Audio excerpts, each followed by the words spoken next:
vaig tenir una parella que treballava de la música clàssica. I aleshores també vaig començar a entendre una miqueta més com funcionaven les orquestres entre si. Resulta que jo pensava que si un músic dintre d'una peça d'una hora i mitja, de 90 minuts, per exemple, només toca un segon, doncs no cobrava el mateix.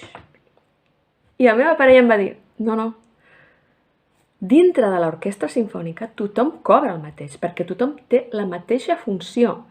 La partitura, la vida que volem, no importa de quina manera tu participes en que soni bé, sinó que el que importa és que estiguis allà i en el moment oportú ho facis, que soni bé.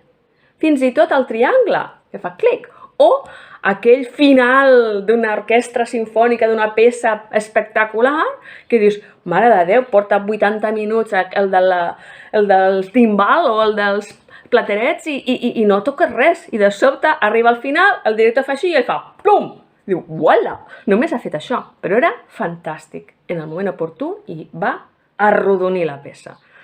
Per tant, tothom és important en aquesta peça.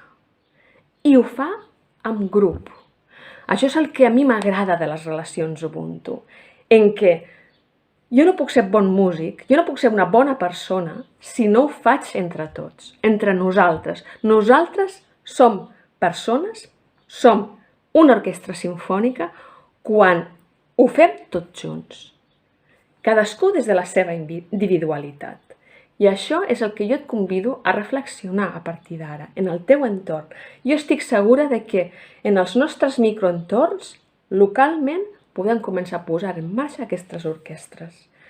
I primer de tot he de saber quina peça vull tocar i si sé tocar aquest instrument per a aquesta peça.